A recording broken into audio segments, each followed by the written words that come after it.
Guys, what it is, it's your girl Cadillac Dixon. I am the Draw My Life Prison Wife. I'm the legally blind artist that is rapping and painting for justice, hoping to see justice before all fades to black. Yeah, his your girl Cadillac. I am coming through in the last 3 minutes of November the 23rd. It is just about to turn midnight, and it will be Thanksgiving 2022. Moving right along into the future. Anyways, so today I want to go ahead and finish our little walk through memory lane, or else, continue on it. I might not finish because your girl get all sidetracked and such. So before I do that, let me get into a different topic. I'll make this a whole different video as well, so just stay tuned for that one. But I want to hurry up, record this one, and then upload, and then I gotta erase and re-record. Like, girl, it's a lot doing this channel. I know a lot of people don't realize how much work. Most people, majority of people that click onto YouTube do not realize how much work it takes for a YouTuber to make content. Especially if you're a solo entrepreneur. Yes, it's going to be a lot of work. And if your channel just ain't popping like that, you have nothing or very little to show for all that work. It's a lot. It's like doing charity work where you're doing work, but you don't know if it's going to ever pay you back. But anyway, so I spoke to Marcello today. He called. Like, I literally just got in the car from work. Got directly in the car. I said I'm gonna slow down some. There's too many things going on, too many problems. It seemed like you solve one, you got 12 more. Like, if you turn in your little worksheet with your little mathematical problems, and as soon as you turn it in, the teacher give you one more. I'm like, okay, and then you hurry up and fix those, and then teacher give you another one. At some point, you just gonna slow all the way down and say, forget it, because I can't possibly take care of all these problems if you're, constantly adding problems. So I get to a point where I'm like, F everything. Nothing's progressing. So let's just forget it all. You know what I mean? And just stay, you know.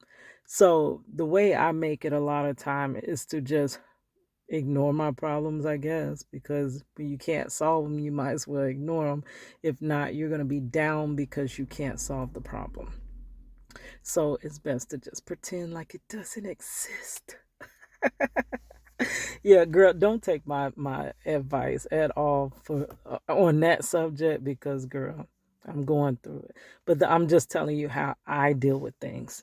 So Marcello made this comment tonight as we were speaking. As soon as I got in the car, it went to ringing, and it's him. You have a call from.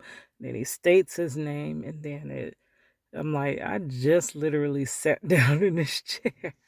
So I talked to him on the way home, and it's like the same thing I just told you, where when I can't solve a problem, I don't want to sit there and toil with it. If the problem is solvable, girl, I'll work all day long. But when it starts to seem like it's not becoming, or have you ever did something where you came to a conclusion and you thought you were done with that problem, and it comes right back, and then there's more work you need to put into it, and then it comes back and it's more work you have to do to it, and those situations really annoy me. But as we were talking, I don't know, he just sees the world as sunshine and rainbows and butterflies, and eventually everything will work out. And I mean, it's cool to think that way. It's really good to think that way. But you also have to have some level of reality. And I'm going to bring the reality. The heck is that noise? So a lot of times when we talk, I can't talk to him from a place of wishful thinking. I have to talk to him from a place of this is really what it is, you know. Um, I can't ruin the fairy tale for him because he is doing time, he's doing hard time, and you cannot shatter anybody's dream. They have to stay focused on the desired outcome for it ever to come about for them. So I will never shatter his dream, but I got to live in reality. And the reality, real, real is the first part of reality. The realness to our situation is that most likely, you already know. I ain't even gonna state it, but most likely you already know what's gonna happen. Ain't nobody coming through. I think I done talked to everybody you can talk to about injustice. I done reached out to almost everybody I think you could reach out to about injustice. I've done, I think, everything that you can do, every step that you can take. And what's so crazy, every measure that I've taken, I have literally seen somebody bring their loved one home through those measures. But when I take those measures, it doesn't happen. So I don't know. I feel like sometimes I'm made to see everyone around me blessed, and it's fine. I'm happy that you're being blessed, but a lot of times I can't take seeing everyone around me eating and I'm starving. It's just hard. It's really hard. I'm human, so I'm telling you, it's super hard to be hungry as heck and watch everyone eat. Tupac even had an analogy about that where he's like bamming on the door, like let me first. He say you first come to the door and you like, um, I'm hungry. Could you please help? And then he kind of crack the door open, whoever answers the door, and you see like a whole table spread out. And you like, dang. So you come all meekly, oh, I'm hungry. Can you help out? Soon he said, you gonna knock that door in. We coming in. We hungry. Like for real. But anyway, said all that to say that I feel like the feelings that I feel are normal, where you see everybody able to overcome this situation.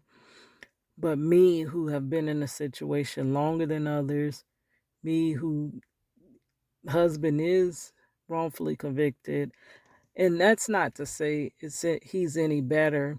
It's just that a person who did do their crime, I've seen many of them come home before a person who didn't do, shouldn't have done not one day in prison. And that just seems kind of bogus, but I've seen a lot of that. I've seen prison wives get on this journey. I've seen prison wives be done with this journey within a few years, few months, even a decade. I've seen so many come and go.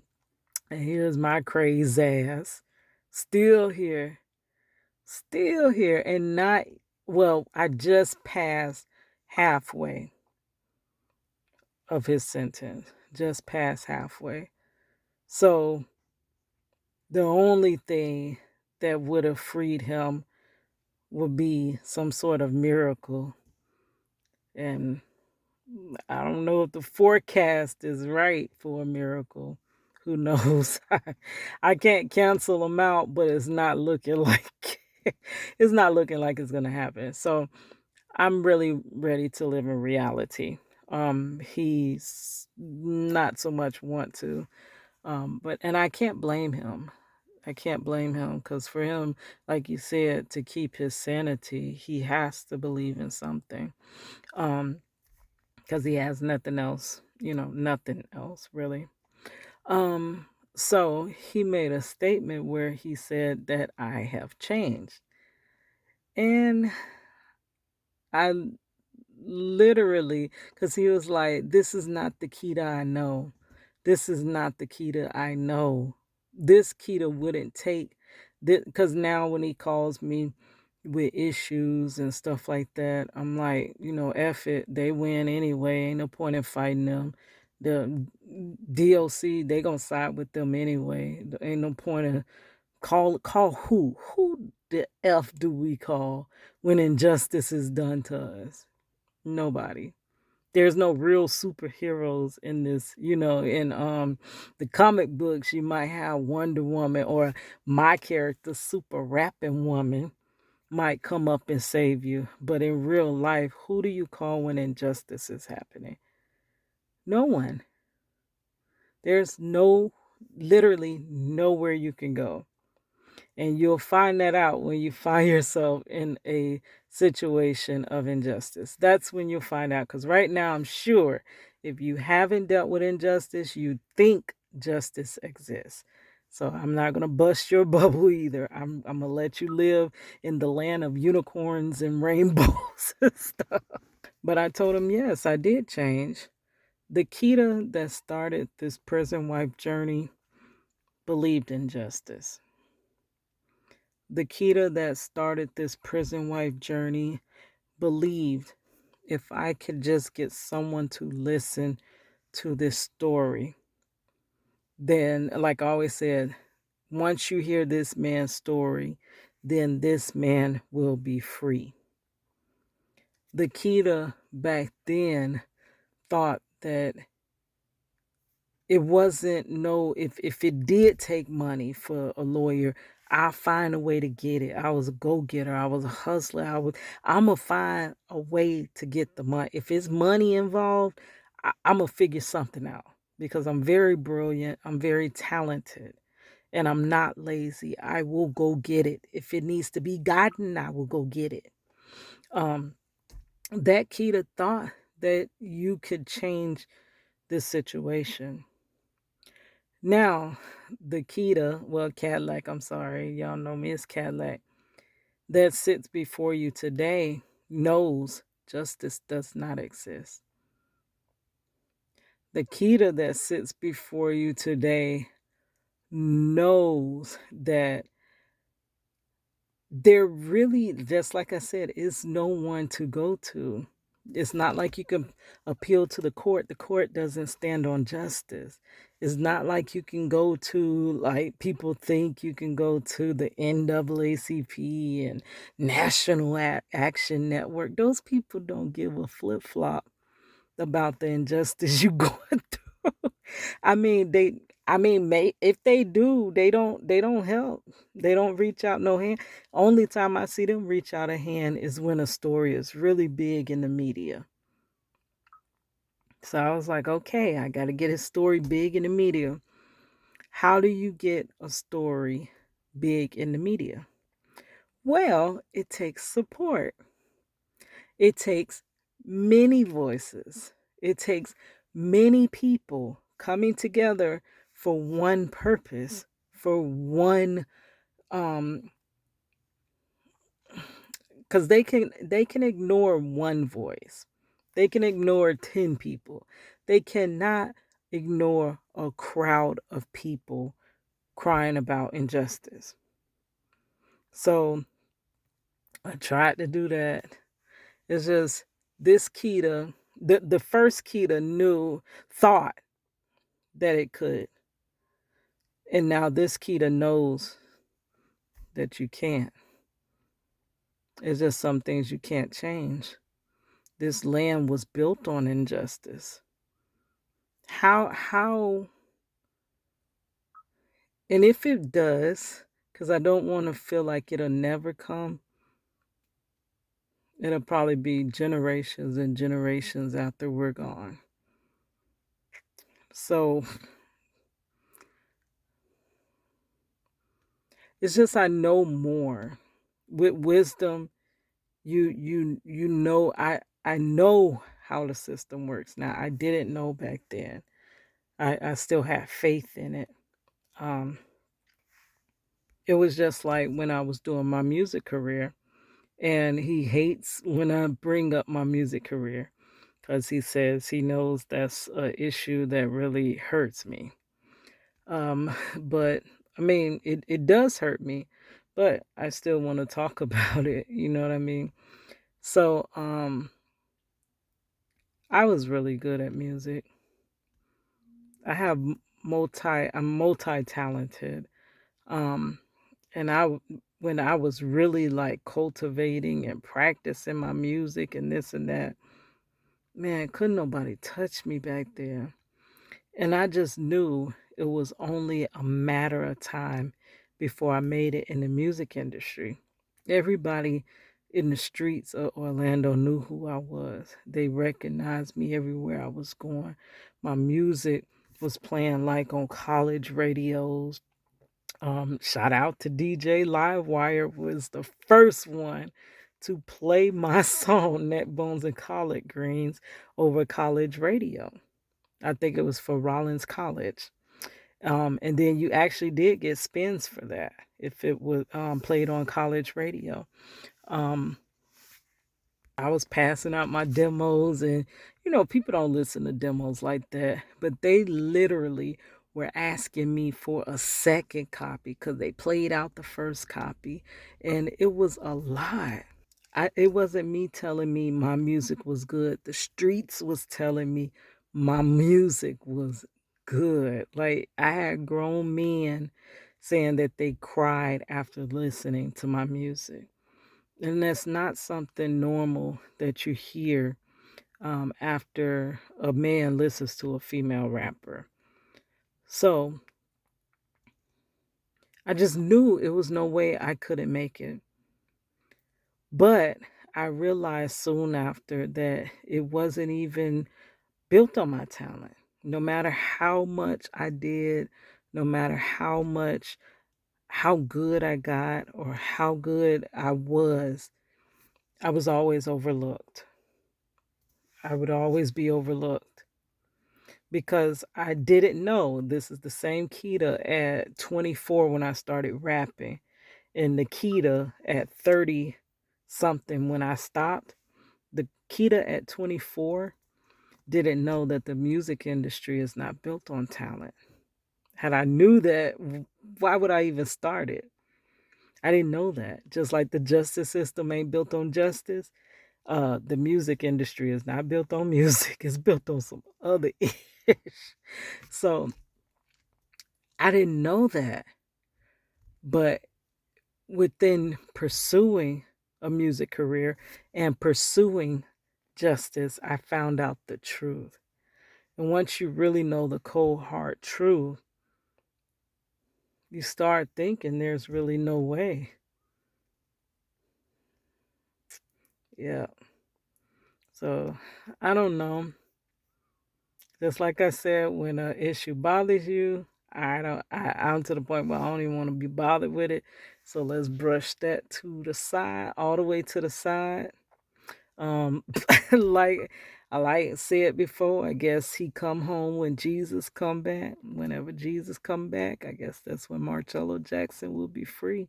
He'll be, but all of us will be free. Well, hopefully most of us will be free. But I'm gonna end this here. I'm sure you're gonna find this negative because that's the feedback I always get. I more so feel like it's being a realist, talking reality. What is? What really is? It's like if you ask me what color is the sky, and I tell you the sky is blue, or you ask me to describe the sky, oh, the sky has some clouds in it. Oh, the sky has this. I'm just describing what is. I'm not being negative. You wouldn't tell me I'm negative if I was telling you how the sky is. Well, I'm telling you how the system is, and it's rigged up for you to fail. So that's not really being negative. That's just reporting what is. Anyways, this got much longer than I thought it would. It's at 19 minutes, so this is going to take a minute to even upload. So it's already midnight. Though I did make my way out and get me some coffee to record this. Well, not even this video. I done got myself sidetracked. But I went out to get coffee to stay up to record the other part of the video. And so I'm gonna let this upload. I'm gonna drink a little coffee And if it does fast, then I'll be back to do the part 3 of the stroll through memory lane with your girl Cadillac. Anyways, it's your girl Cadillac.